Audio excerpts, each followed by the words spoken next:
We're ready. All right, I'd like to call this March 24th meeting of City Council to order. Madam Clerk, would you please call the roll? Councilmember Gregg. Councilmember Shealy. Here. Councilmember McBride. Here. Councilmember Polkay. Here. Councilmember Brady. Present. Councilmember D'Alessandro. Here. Councilmember Waring. Councilmember Seekings. Councilmember Tinkler. Councilmember Bowden. Councilmember Appel. Councilmember Scarden. Here. Mayor Cogswell. Here. I'd like to now invite Councilmember Appel to give the invocation and lead everybody in the Pledge of Allegiance. All right. Thank you, Mr. Mayor. Let us bow our heads. We gather tonight as servants of this city and its people. We ask for wisdom to guide our decisions, patience to hear one another, and courage to act for the common good. Tonight, we hold close in our hearts the brave men and women of our armed forces serving in harm's way. As our service members carry out Operation Epic Fury in the skies, on the seas, and on the ground in the Middle East, we ask that they be shielded from danger and return safely to their families. We honor those that have already given their lives and those who bear the wounds of this conflict. May their sacrifice never be taken for granted. We think also of the families here at home in Charleston and across this nation who carry a quiet burden every day. May they find comfort and strength. Grant us, as a council and as a community, the resolve to be worthy of the service of those who protect us. Let us never forget that the freedom we enjoy in this chamber was purchased at a great cost. We ask all of this with grateful and humble hearts. Thank you. Pledge allegiance to the flag of the United States of America and to the republic for which it stands, one nation, under God, indivisible, with liberty and justice for all. Okay, before we get started tonight, I wanted to give a shout out to the fire department and read you all excerpts of a letter that we received from a property owner at the corner of King and Meeting Street. Dear Mayor Cogswell and members of City Council, I write to commend the Charleston Fire Department for its outstanding response and professionalism in connection with an incident at King and Queen on March 18, 2016. In particular, I want to recognize Division Chief William Perez Jr. for his leadership, professionalism, and calm command presence. From my direct interaction with him and the personnel under his supervision, it was clear that the response was handled with seriousness, competence, and exceptional professionalism. He goes on to highlight the crews for engines 102, 103, 104, and talking about how, again, professional our fire department is, and calls a lot of these folks out by name. So I'm going to just read them because I think these guys don't often get the credit that they deserve for what they do day in, day out. So for engine 102, we've got Captain William Finley, Julian Kepsky, Matthew Hotzinger, and Vincent Nadel. For engine 103, we have Captain David Baumgarten, Nicholas Hunter, Robert Boger, I'm going to say that's how that's pronounced, B-O-G-E-R, and Thomas Tooten. And ladder 104, we have Captain Kyle Riff, Timothy Charse, Matthew Coates, and Griffin Joyner. So again, ladies and gentlemen, I just wanted to give a shout out to the fire department for a job well done. And it's always good to show or to be appreciated for the work that you do. Chief is here, not here, but anyway, we'll send our regards. Next up, we have a very special presentation, and I'd like to ask, is Dina Moses? She's bringing in the crew here. Come on up, guys. Come on up.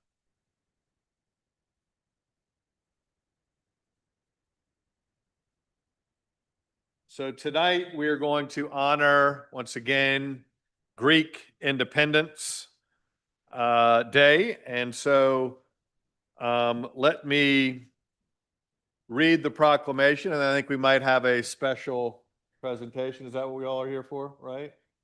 Wave some flags. You're looking good. Okay. Whereas Greece the birthplace of Western civilization with its concepts of democracy and individual freedom, has given the world the heritage of her achievements in science, philosophy, architecture, and art. Whereas on March 25th, 1821, after nearly 4 centuries of enslavement, the Greek people declared their independence and freedom. And whereas this declaration inspired and moved people in Europe and in the United States to compassionate expressions of support. And whereas since then, the people of Greece have demonstrated their love for the freedom with immeasurable sacrifices and are this year celebrating the 205th anniversary of their independence.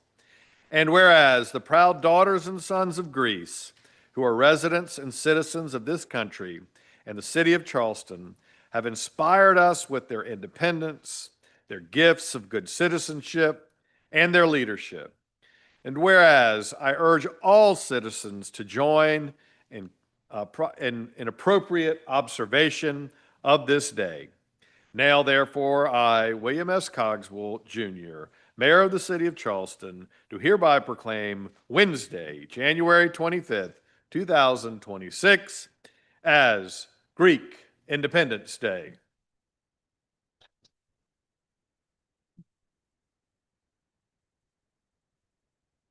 Would anyone like to say a few words? You're the man of the cloth, so I'm pointing to you first. Let me stand behind. Thank you for taking this opportunity to honor us with welcoming us here at City Hall. Thank you to Mr. Cogswell and to the whole city of Charleston. My name is Father Theodore. I'm the assigned parish priest here at Holy Trinity Greek Orthodox Church, and it's an honor to be the head of the parish here of a wonderful Greek Orthodox Christian community. We are a multi-ethnic community, but our roots are Greek by background, and it is on the 25th of March every year that we celebrate this very special feast day as well. It's not just Greek Independence Day, it's also the feast day of the Annunciation, where our Blessed Mother was given the good news by the Archangel Gabriel about having Christ into this world. May God bless each and every one of us. Thank you for being here tonight. Thank you for welcoming us. And again, thank you to all of our Greek school teachers and to all of our children, all of our parishioners. Thank you. Thank you.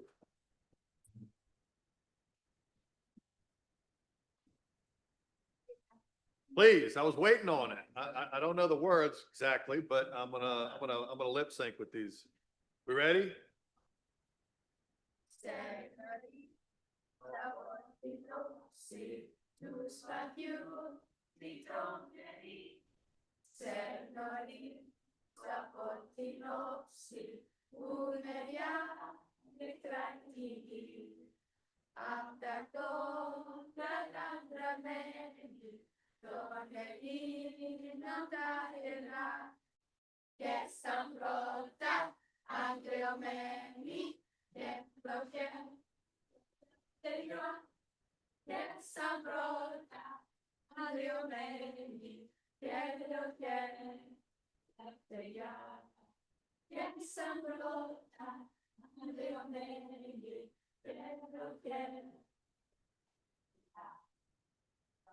Nailed it.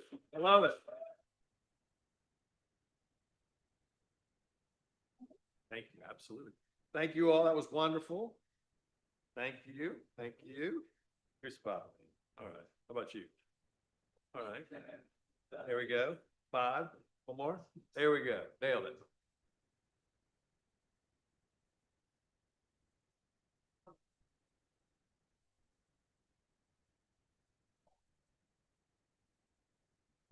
All right, so we are now on to public hearings, the less musical part of our meeting tonight. We have 9 public hearings tonight. There are 2 items, 2 and 4 are second reading. So I'm going to ask Christopher Morgan to come up and present, and then we'll open it up for, or do we do the, yeah, oh, I'm sorry. No worries. Ron Bucci is going to present. Yes. The Stormwater Design Manual update first. Yes. Yes, sorry about that. Did I miss that? Okay, I missed that. So never mind. So scratch that. We're going to go over to the storm manual update from Ron Bucci. Mr. Bucci. Thank you, Mayor. So we are making a revision to the stormwater design standard manual related to the stormwater review fee. It was last changed in 2020, and we are increasing that fee to account for what it costs us to perform reviews on projects today. We are also implementing a fee for every time we have to review a project. So every time a project comes in for the technical review committee and we review it, we are going to charge a fee to recoup our costs associated with that. We have run this by the Home Builders Association, the engineering community, as well as some of the commercial developers in the area, and communicated all of these changes to them, and everyone seems to be on board. And if you have any questions or want specifics, please let me know. If I may just add to that, I mean, I've met with several realtors, again, developers, engineers. I want to give staff, particularly Mr. Bucci, props for really digging into this and being thoughtful about it. But bottom line is, folks, I mean, we hear a lot about stormwater review and the delays, but there's some staffing issues there and some funding resources there. I mean, basically our fees were ridiculously low. And so I'm proud to say that the business community leaned in. They were actually not just willing to tolerate it, they were very supportive of it. So again, I think that says a lot for, again, Mr. Bucci's thoughtful approach on this. So really, again, want to compliment him for a job well done. Thank you.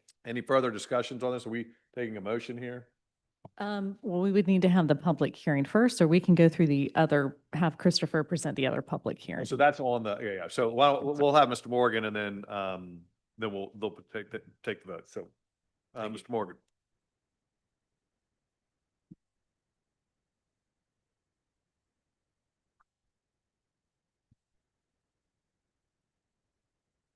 Thank you, Mr. Mayor, members of council. I believe just a second. I'll go ahead and get started on this. So for item E2, this is an amendment to our DRB ordinance. I think there's been a good bit of discussion about that in the community and in the media. So I think you all are pretty familiar with that, but basically it gives a little bit easier path for the city's capital projects as they get reviewed through the DRB, just a little bit of a different scope on doing that. And our planning commission did review this, and I'm going to show you if this is loaded. It may not be loaded yet. They had a number of comments here on this. Can you expect that loading? Okay, I'm going to read them off to you. I was thinking that. There we go.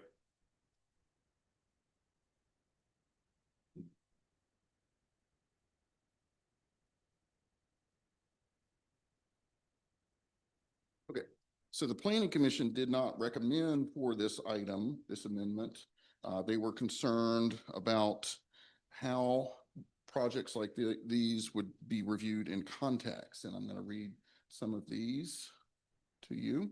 It says that they feel like projects need to be built in the context and the environment within which they were built. The definition of context is important as built environment of West Ashley, James Island, Johns Island, and Daniel Island are quite different from the peninsula. Civic buildings should be the pride of the community in which they're built. There needs to be additional study in order to get the best definition of context for each area where the project occurs. The described concept review hearing proposed in the ordinance is basically a charrette. At a minimum, a vote should be taken on the concept approval so the public gets to see their input. And the ordinance seems unfair to the public as the city needs to be held to the same review process as the private sector. So the planning commission was very intent that those be relayed to city council. So we are relaying those. Of course, staff was recommending for this amendment. We think it still makes sense in the context of how our DRB functions, and it helps our capital projects, of which we're doing many in the city, helps them be expedited and move along quickly. So that is item E2. And then that is the text of item E2. Here we go. Oops. Let's see if it's okay. Then item A3 is the MU3 workforce housing, which I think, again, you all are pretty familiar with. It's been in discussion a good bit in the community. This would help us meet some of our affordable housing goals in the context of mixed-use developments that would have a mixture of both affordable and market-rate housing. There are a lot of details in that ordinance. Mr. Martin is here tonight if there are more questions on that, but I think you all have seen a good bit on that ordinance. Then we have a zoning ordinance amendment for the county property that is at 993 and 995 Morrison Drive. This is to take the tech overlay requirement off the site. This was a requirement that was put in more than a decade ago to encourage a mixture of uses on the site, not just housing or not just retail, that type of thing. It didn't allow you to have a residential on a site. You had to have a mix of things so that there would be some more office development area. And in our context of working with the county on their redevelopment of this property, that seems like a not needed overlay. And so the recommendation is for removal of that. The Planning Commission did recommend for that as well. And just some images of the site. And then what the tech corridor overlay did, and this in our comprehensive plan. Then we have a recent annexation of some parcels off of Adele Street in West Ashley. These would come into the city as residential office. Planning Commission did recommend approval of these. These are right near the intersection of Ashley River Road and Savage Road. They're on the next row back behind some other commercial uses on the site, or other commercial uses in the immediate area. Here's an image of the vacant parcels at present.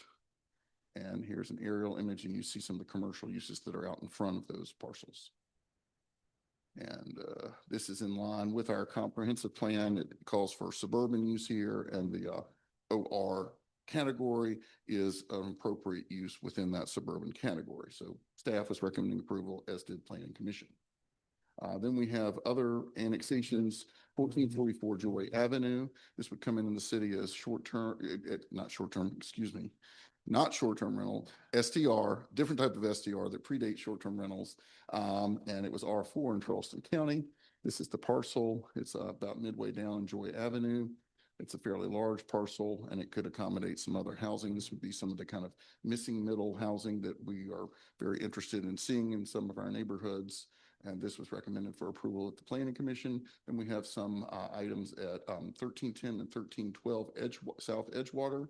These would come in the city as SR1. And just to map the image of where these parcels are. Here we go. And then 1309 North Edgewater would come in the city as SR1. There it is, same general area. And the 1450 South Edgewater SR1. That image. And then that is the end of the public hearings for tonight. All right. And Mr. Mayor, we have 4 people signed up to speak for public hearings. Let's give everybody a minute and a half. All right. The time is a minute and a half. We'll start with the in-person list first. Anthony G. Bryan.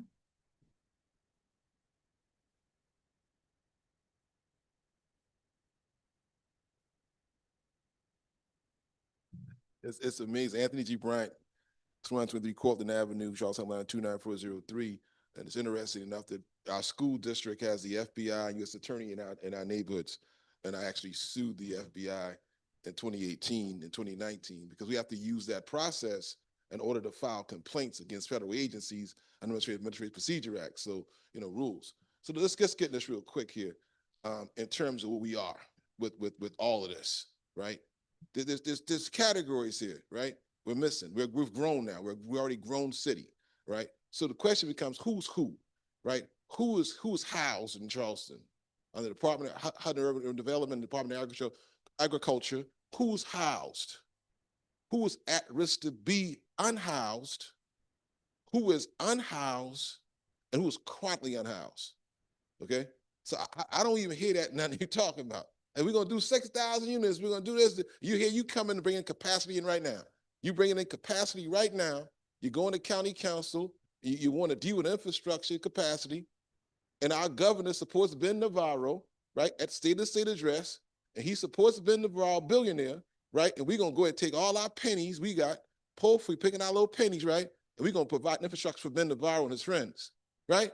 So we grown now. Look at this council. Y'all been sippy clubs and diapers when I was coming along. So we grown, okay? You have a grown city with people define clearly who they are. Time. Homeless, chronically homeless, unhoused, or at risk to be unhoused. That's what you're dealing with. Mohammed Idris.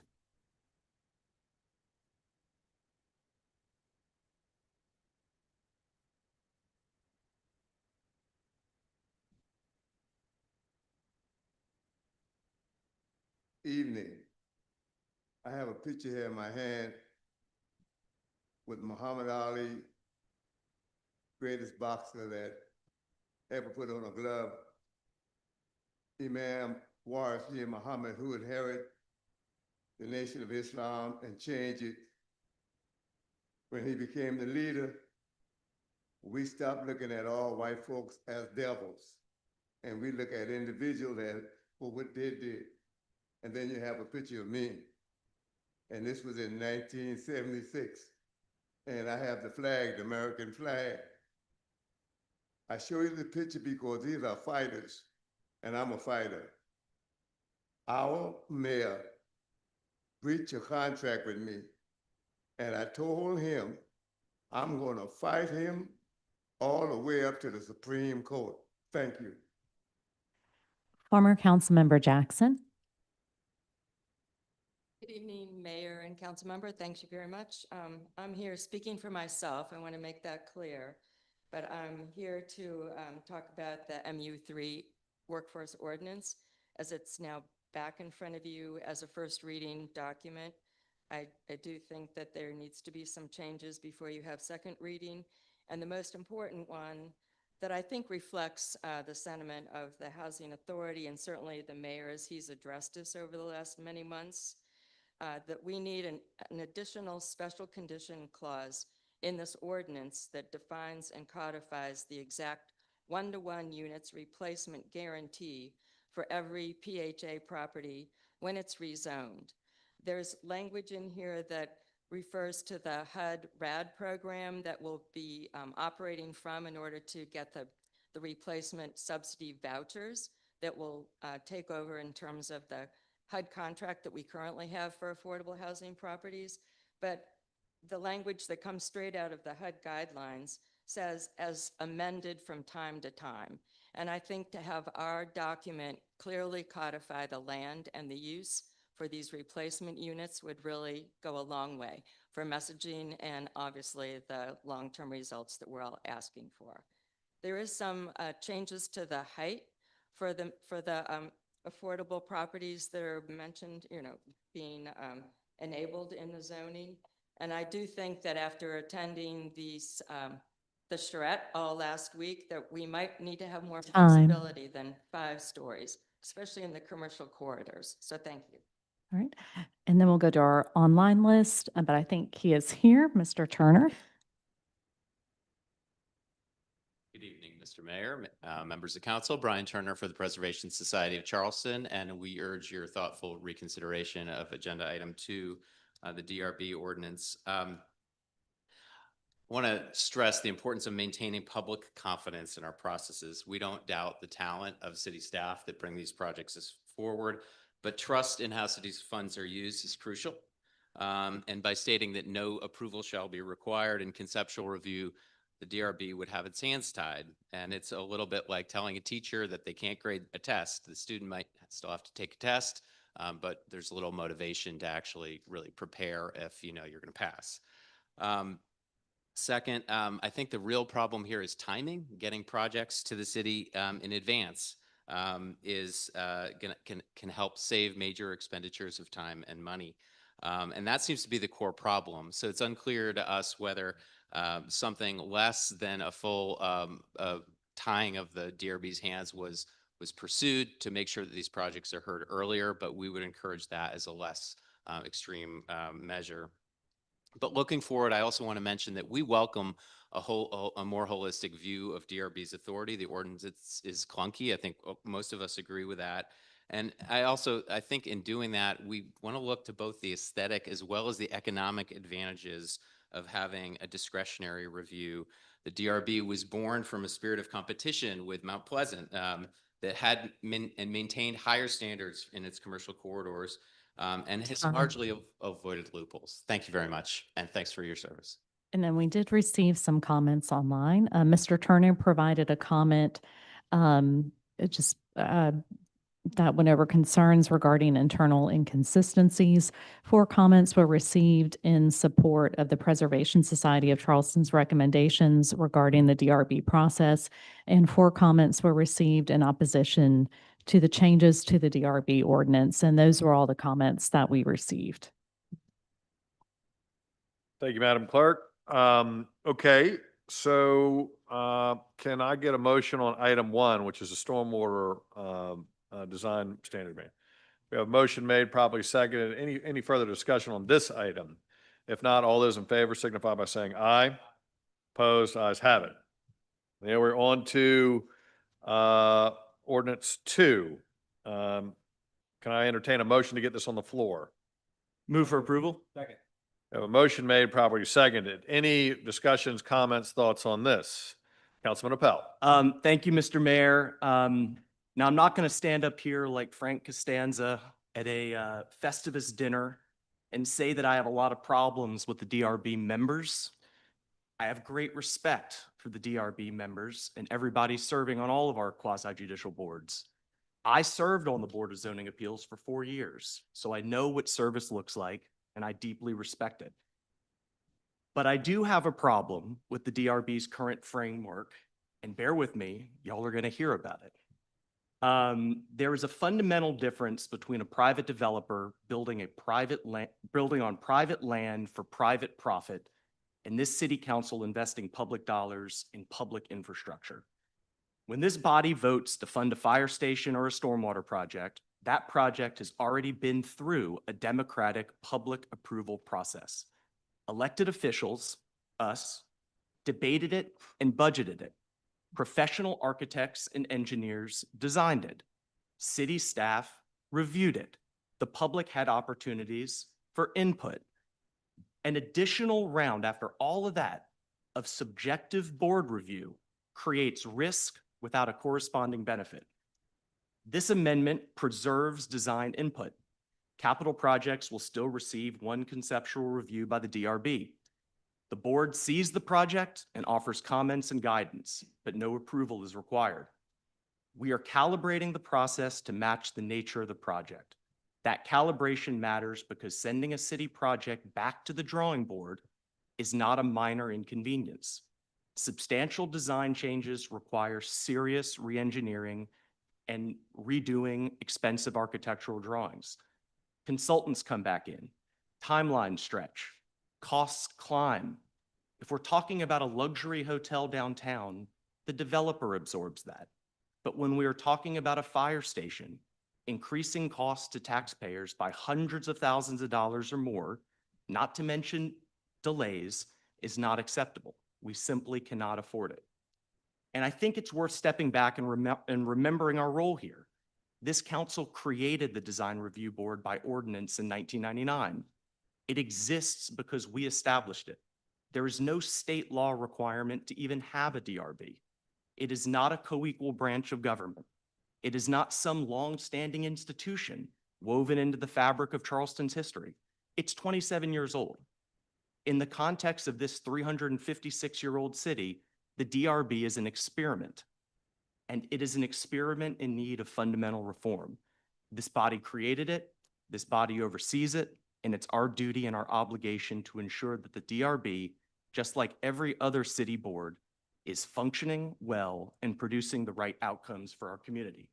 We owe that oversight to the people we represent, and we owe it to the volunteers who serve on these boards to make sure the framework we have given them actually sets them up for success. Now, I want to go further. This carve out for city projects is much needed, but DRB reform must go beyond this amendment. It is my view that the DRB in its current form is the single biggest impediment to West Ashley revitalization currently. And I think we need to be honest with ourselves about that. Look around West Ashley. There are some nice pockets for sure, but the vast majority of it is anywhere USA. Or let's face it, it's downright ugly and run down in far too many places.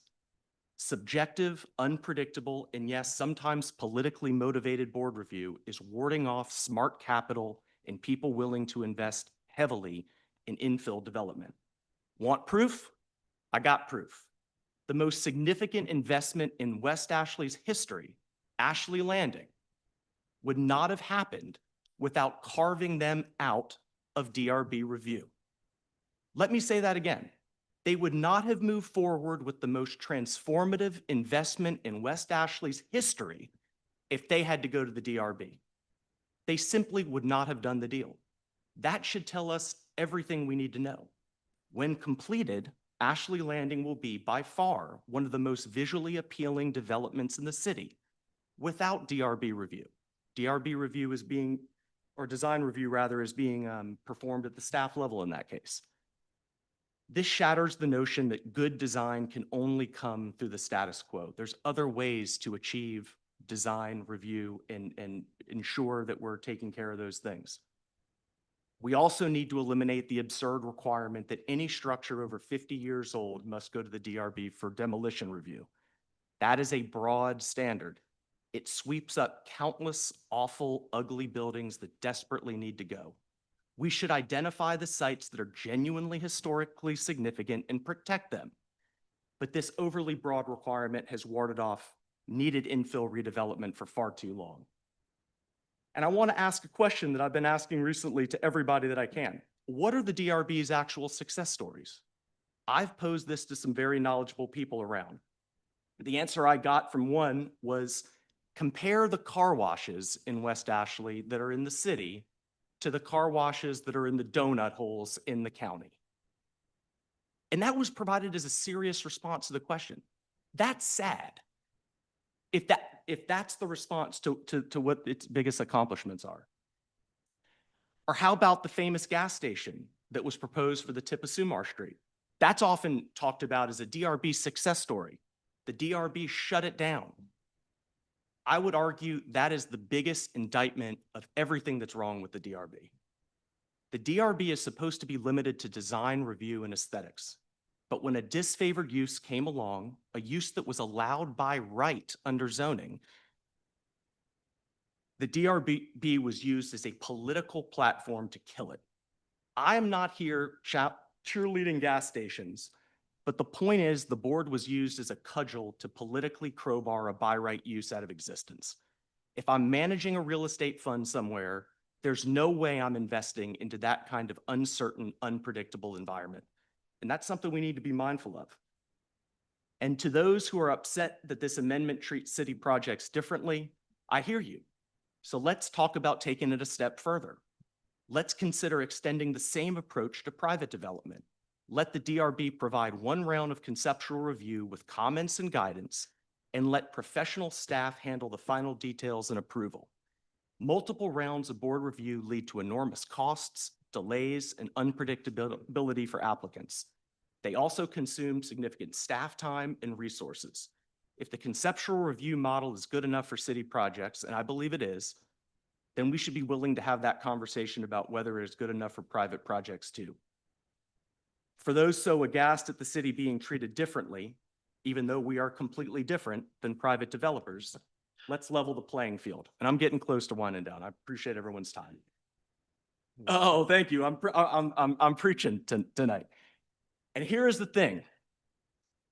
A conceptual review model, like we're talking about doing for capital projects today, and I'm proposing we talk about doing for private projects moving forward, is not some radical departure from Charleston's traditions. It actually honors our history. When the Board of Architectural Review was established in 1931, it was the first historic preservation board in the United States. Charleston pioneered this, but the BAR's original role was not what we have today. It was conceived as a negotiator. It facilitated conversations between developers and preservationists. It was not exercising the kind of strict regulatory approval authority that our boards exercise now. Somewhere along the way, these boards evolved from advisory bodies that guided outcomes into gatekeepers that control them. Returning to a model of conceptual review for comment and guidance with professional staff handling final approval is not abandoning Charleston's design heritage. It's getting back to the spirit of how this all started. This amendment tonight is a good step. It protects critical city infrastructure from unnecessary delay, but we have much more work to do. Design matters, but so does public safety. So does fiscal responsibility. So does making West Ashley a place where smart capital wants to invest rather than run away from. I urge my colleagues to support this amendment, and I look forward to continuing the broader discussion about DRB reform in the coming weeks and months. Thank you. Councilman Pell?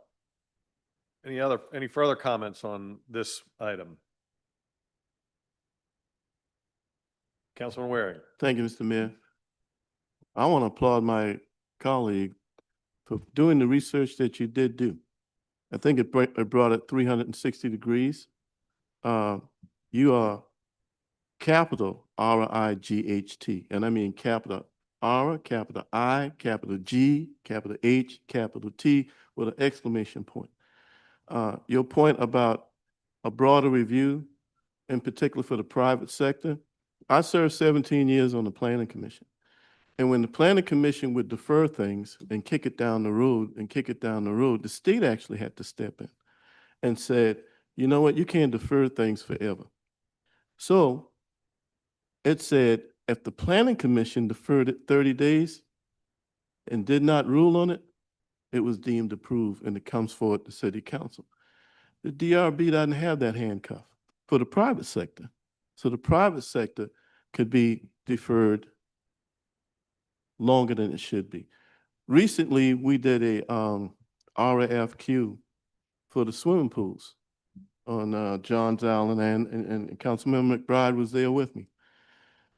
We vetted down probably 12 or 13 bids, and it came down to about 4. We brought them in for interviews. This is some of the due diligence that the public doesn't see. Council members, our capital projects people, all a part of that. I mean, you're right, that's part of the public process that I've never seen anybody showing up to it. Independently, each one was asked, how long would this project be delayed with, if it has to go through DRB? Each one said 4 to 5 months. 4 to 5 months to get a swimming pool approved through our own DRB. That's the part that the public doesn't see. You're increasing the cost to everyone. We call it John Q taxpayer, but it's really your neighbors. It's your mothers and your fathers and your sisters and your brothers, your aunts and uncles. That's what we increasing the property taxes on, to do the same product that we've already voted and approved to do. So coming out boldly the way you've done, and Councilmember Tinkler and Councilmember Bowden and all of you all, I thank you for your extra consideration on this and the way you couched it. And I am hopeful that the news media will not cut you short and put in a Cliff Note version of that and put the whole version in, so people will know we do handle other people's money frugally. Thank you, Mr. Mayor. Councilman Waring, any further discussion on this before we take a vote?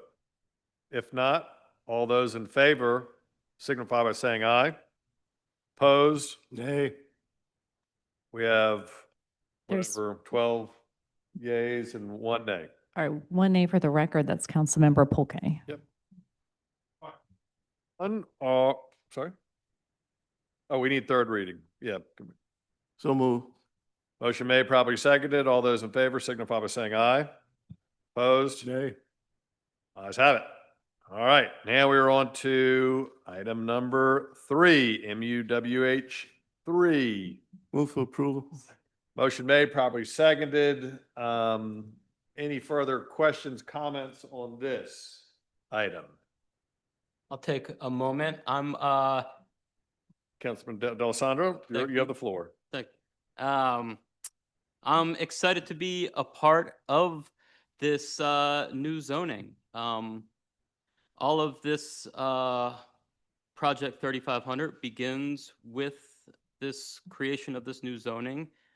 I'm I think it has the potential to be a model for the rest of the country for how to develop an area that protects current residents, incorporates a diverse group of new residents, and at the same time meets the challenges of building in a coastal area. I hope that we all in these chambers can come together and figure out how to make this happen, more than trying to prevent it from happening. To that, I want to see that these developments work well for the development, but also that they enhance the people that live around them. And to that end, I have a few questions or comments regarding the parking. Would they be able to obtain, or should I wait for Mr. Morgan? Or Mr. Morgan, Mr. Martin, both of you could come up. Mr. Martin. Yes, sir. Regarding the parking for MU3, would they be able to, how does the residential parking tag work for that zoning? They would not be eligible for residential parking. That's for much lower density types of residential. All right, thank you. And the clustering of particular classifications of affordable housing, is that something that's codified, or how is it, say, How is it programmed is what you're asking? In Yes, other sir. words, is it blended? Can you put all the 30 AMI in one piece of the property and then the market rate on another piece of property? The whole intent of this is to be mixed use, to mix the different uses together to ensure that you don't have a concentration of one economic level, right? So that's what we saw in, when we toured all over England. That's kind of the best practices these days, and that is 100% what we intend to do. Now, I don't want to speak to the legal requirements or framework that would require that or prevent that. Maybe you can speak to the language in the ordinance that if somebody for some reason could get through our BAR that would concentrate one building for all the affordable, if that could be something that could make it through, if we need to put some parameters, add some parameters to the language. Do you have any color on that? So just to step back one moment, this is kind of unique in terms of how the structure of this new district is being presented, because it's not being presented as an entirely new section of the zoning code. It's actually amending existing zoning code language. So what you're seeing when you see the ordinance itself, these are the amendments to the base language that reside within the zoning code.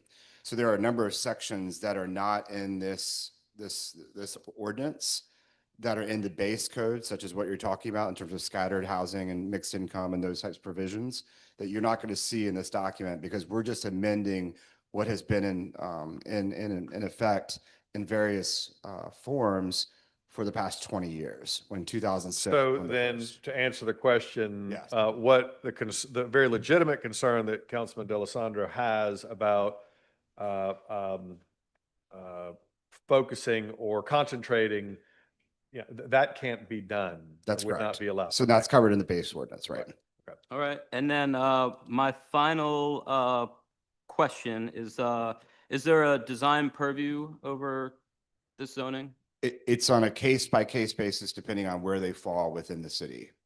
So they could be in BAR, they could be in even DRB, I believe, and downtown, some of the corridors. And so it just depends on a case-by-case basis. But anything on the peninsula in particular in your district would require some level, absolutely, of review and approval, probably BAR. BAR for your district, Yeah. yes. All right, well, thank you very much. Okay, any other questions, comments, Councilman Waring? I did have a question. Council, Former Council Lady Jackson, I thought had a good point. Can you address the 1.1 replacement, the item that she brought up with affordability? I do think it's a good idea. I think it's a point of clarification. It's something that we have been very consistent about saying. And it is again, at least for me, and I suspect all of you, a very hard line in the sand that we intend to do the build first where there would be no displacement of existing residents in the housing authority properties. So to codify that in some form or fashion, if there's a simple amendment that could be done there, I think I'd certainly be in support of. So maybe we take that a step further and just incorporate all the guiding principles of redevelopment that we've been talking about for Project 3500, which would include Great. that and the others. So can we do that in between the first and second reading? We can. Okay, let's do that. Completely.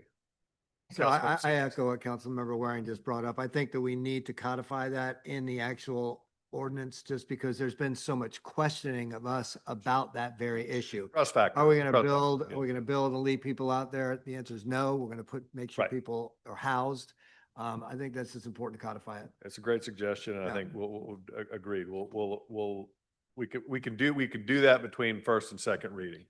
And just for the record, in conversations with some council members and some concerned residents, we did make a change to include the AMI level for the public housing, so that there was some confusion that the AMI levels didn't go down to address those that are currently in public housing and would be as part of the RAD program. So we've made that modification per the HUD standards that are found in the federal code.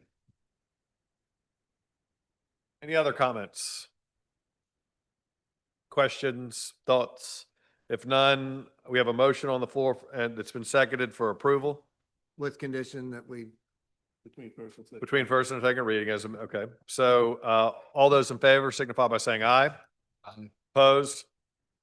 Ayes have it. All right, we're now on to item number 4, second reading. Motion made, properly seconded. All those in favor signify by saying aye. Aye. Opposed? Ayes have it. so moved.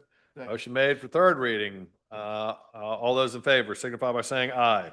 Aye. Opposed? Ayes have it. Move 5 through 9 taken together. Mr. Mayor, can we separate 5? I have a direct conflict on that, and I can't vote on that We one. can, so let's take item 5. Councilman Waring has a conflict on this one. Can I get a motion? So Motion made, properly seconded. Any further discussion on this item? If none, all those in favor signify by saying aye. aye. Opposed? And I abstain. Yes. Ayes have it with one abstention. 6 through 9, move to take 6 through 9 together and move for approval. Move taking items 6 through 9 together and for approval. Do I have a second on this? Did I get one? Yeah. We got a second. All those in favor, if no further discussion, signify by saying aye. Aye. Opposed? Ayes have it. Can I get a motion for approval on council minutes from March 10th? Motion made, properly seconded. All those in favor signify by saying aye. Opposed? Ayes have it. Madam Clerk, we're now on to citizens' participation. How many people do we have signed up? We have 5 speakers signed up to speak. Okay, let's keep it consistent. Go a minute and a half. All right. The first speaker is Anthony G. Bryant.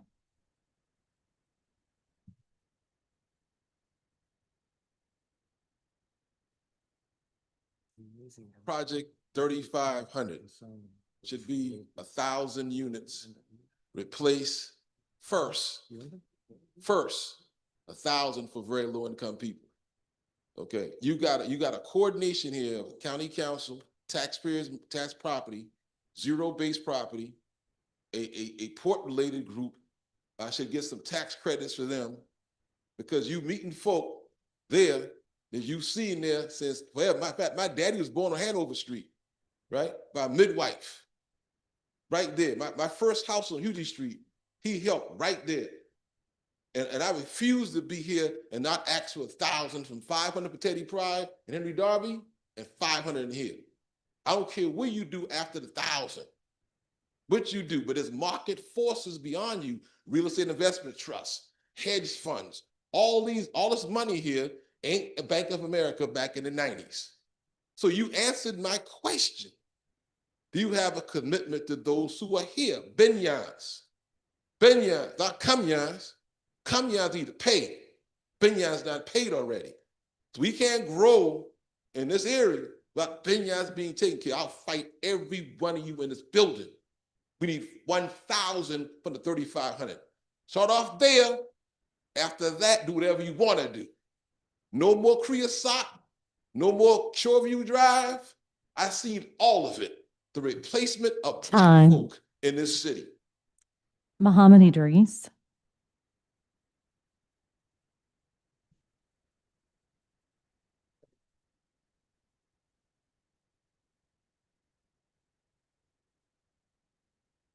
Evening again. This picture of the mayor and myself was taken January the 8th. And he said, Mohammed, I know you're gonna keep me alive. Well, that's true. I'm gonna do the best I can with the help of God. He said that I know, Mohammed, I know you are going to keep me alive. And I'm gonna keep him from lying. He must tell the truth, and he must fulfill his commitment as a citizen and as a mayor of this city. Thank you. Former Councilmember Jackson.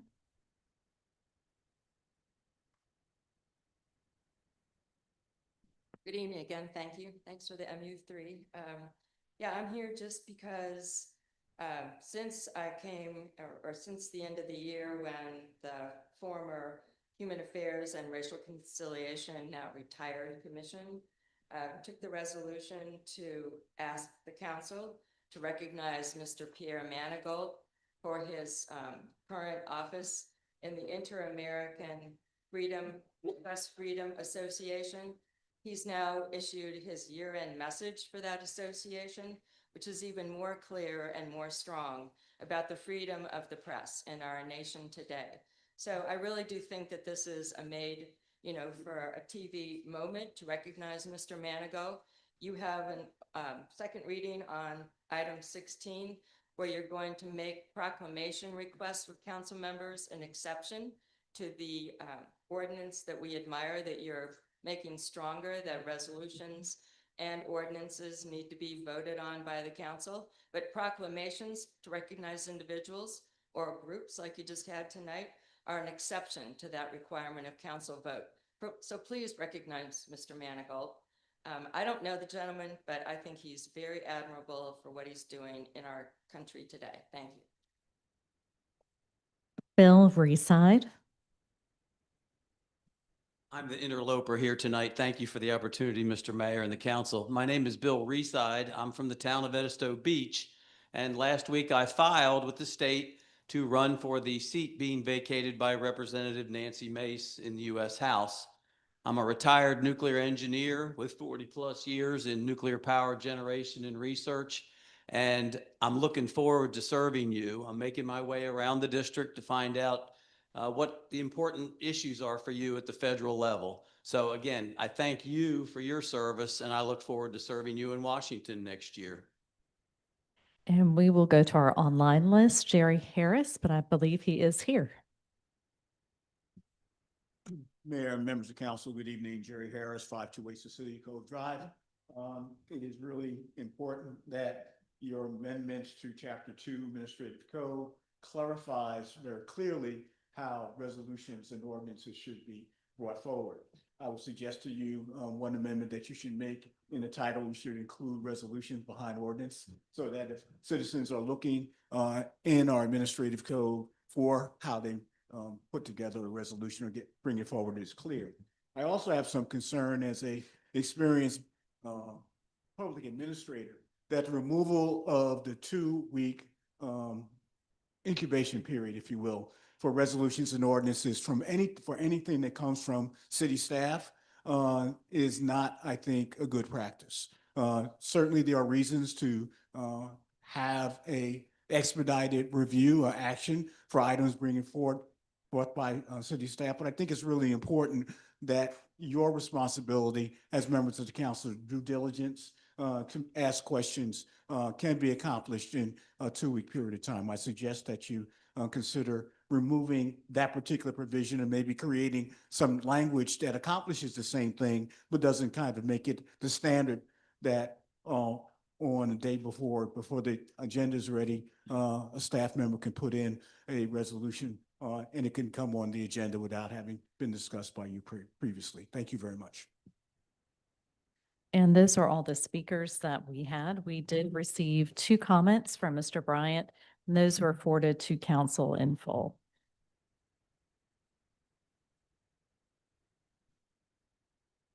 Okay, moving on from citizens' participation, we're now on to petitions and communications. I asked Ms. Copeland to present the next 2 items related to 993, 995, and 899 Morrison. You're welcome. Thought you looked too comfortable back there, so.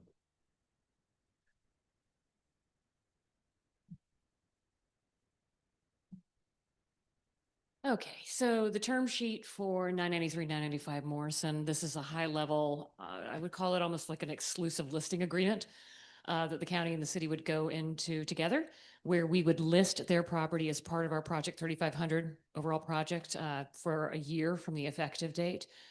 And I think within 15 days of closing, or if it's within 15 days of a bona fide offer, they would begin the process of going into the MUH3 district and changing the zoning on that property. So everything would be uniform. Also, a concession that's noted in the term sheet is that should the deal fall apart, meaning we don't get a bona fide offer within a year, they would also add a restrictive covenant into their own deed that would not restrict, but require a certain level of affordable housing so it matches essentially the original LOI that we had entered into earlier on with a set level of percentages for AMI. So once we agree with this, county's also considering this at their meeting tonight at 6:30, then we will enter into a formal agreement. Look, I will, hats off to the county. Again, we had some disagreements there, some honest disagreements on the price. You know, I can't blame them for trying to be good stewards of public money. We had the same responsibility. Our 2 appraisals were too far off to make it work. I think this is a good compromise. We don't have to use a lot of city money to buy it. We can let the private sector do that. So they've been good to work with on this. I think it's in the spirit of collaboration and the spirit of trying to deliver collectively serious affordable housing into our community. So I completely support it and appreciate the county's hard work on it. May I add one little thing too? It will not require an amendment to the term sheet, but Josh and I were speaking about this. They would like the ability to enter into a ground lease for parking or something like that on the property in the interim, but they'll have the ability to terminate if we can reach a good closing. Right. Which is fine. Okay. Any further questions on this?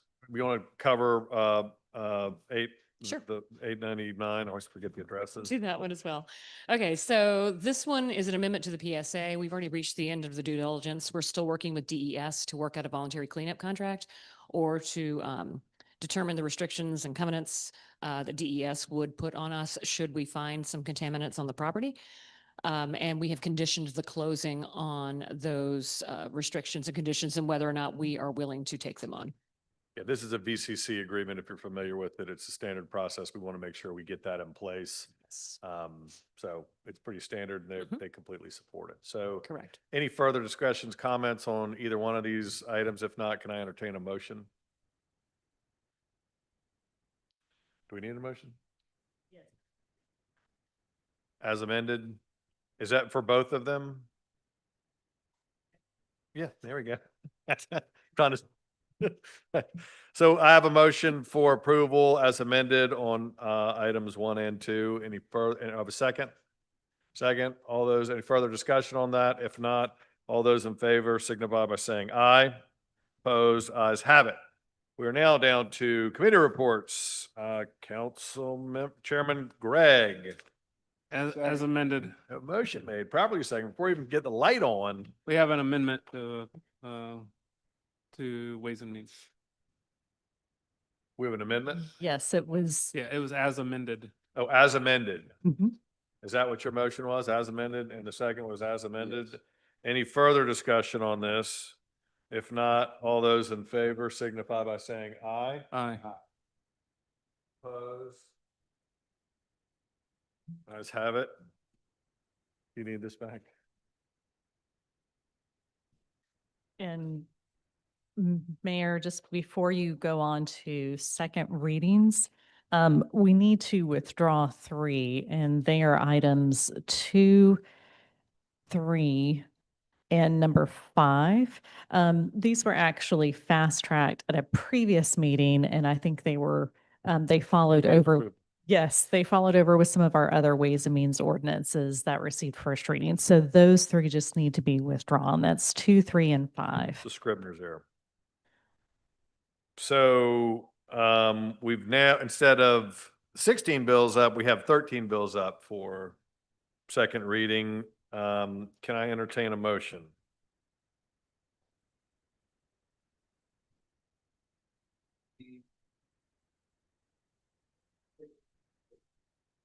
I have a motion made, properly seconded. Mr. Mayor.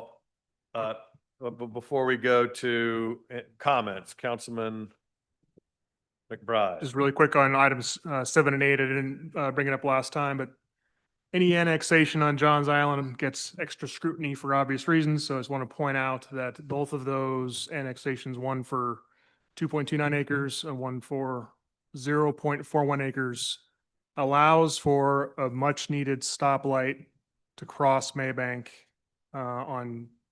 in the vicinity of Southwick and St. John's Woods Parkway, connecting, I would estimate, at least 2,000 people through multiple neighborhoods on both sides of Maybank to actually be able to turn left while the sun is up safely on Maybank Highway. So that is a very much needed and good development. Thanks. Thank you for those comments. Any further comments on these items? If none, we have a motion properly seconded on the floor. All those in favor signify by saying aye. Opposed? Ayes have it. Move a third reading on 1, 4, 6 through 16. We have a motion made, properly seconded. Any further discussion on this? I start slowing things down. If not, all those in favor signify by saying aye. Opposed? Ayes have it. Give me a minute.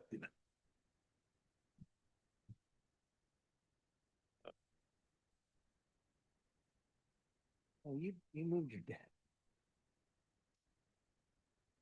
Is that it? 2 more.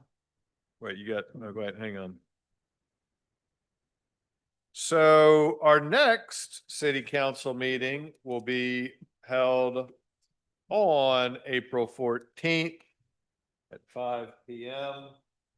If there is nothing further. Yes, Mr. Mayor, really quickly, please. Yes, You, Councilman. you all will see, council members, you have a packet on your desk. This weekend is Oh, one of the more yes. exciting weekends in the city of Charleston. It's Bridge Run Weekend.